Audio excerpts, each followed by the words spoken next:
Fala, Nação Azul! Fiquem aí com o vídeo da novidade aqui no canal da Gata Cruzeirense.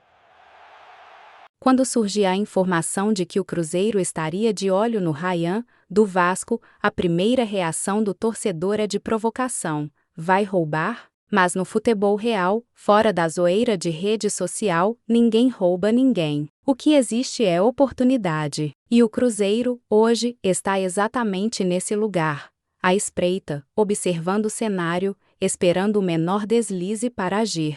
Porque o Ryan não é um nome qualquer. É jovem, técnico, com leitura acima da média para a idade, já tratado internamente como joia pelo Vasco e visto por muita gente do mercado como um ativo que pode valer muito dinheiro em pouco tempo. Não é jogador formado, ainda é projeto. E projeto, no futebol brasileiro, costuma ser tratado com pressa demais ou com desorganização, às vezes com os dois ao mesmo tempo. E aí entra o problema do Vasco. O clube vive um momento institucional instável. SAF questionada, decisões confusas, troca constante de comando, dificuldade financeira e uma pressão absurda por resultado imediato. Nesse contexto, segurar jovem promissor vira tarefa difícil. Não por falta de vontade, mas por falta de ambiente. Quando o cenário não ajuda, o risco de errar aumenta muito.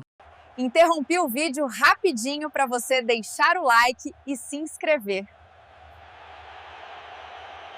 E é nesse tipo de brecha que clubes mais organizados se posicionam. Não chegam fazendo barulho, não anunciam interesse publicamente, não inflamam torcida, apenas monitoram, acompanham contrato, multa, situação jurídica, relação com empresário e, principalmente, nível de insatisfação interna. Futebol grande funciona assim. Quem se antecipa leva vantagem.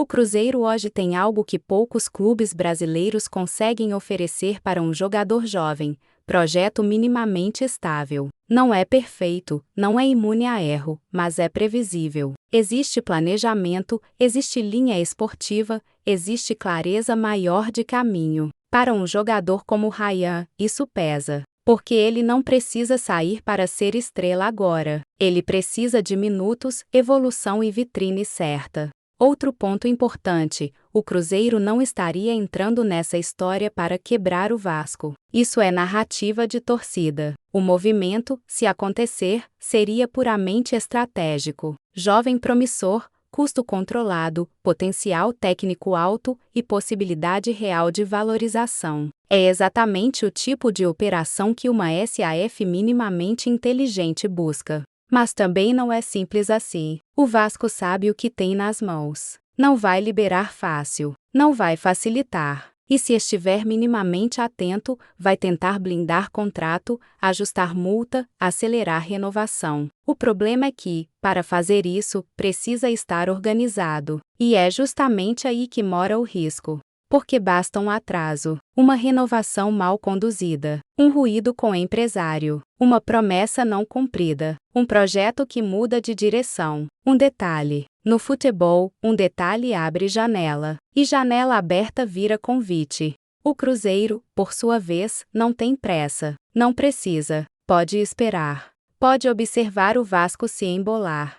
Pode deixar a situação amadurecer. Porque quando o clube que detém o jogador está pressionado, quem compra sempre negocia melhor. Essa é a lógica do mercado, goste-se ou não. E aqui vale um ponto importante: se essa movimentação existe, ela não é agressiva, é silenciosa. Não é proposta formal, é conversa, é sondagem, é alguém perguntando como está, é aquele contato que não deixa rastro, mas deixa claro que existe interesse. Isso não significa que o Cruzeiro vá fazer proposta amanhã, significa que o nome já está no radar. Agora, a pergunta que o torcedor precisa se fazer não é se o Cruzeiro vai buscar o Ryan. A pergunta é: o Vasco vai conseguir segurar? Porque quando o clube está redondo, segura. Quando está bagunçado, perde. Simples assim.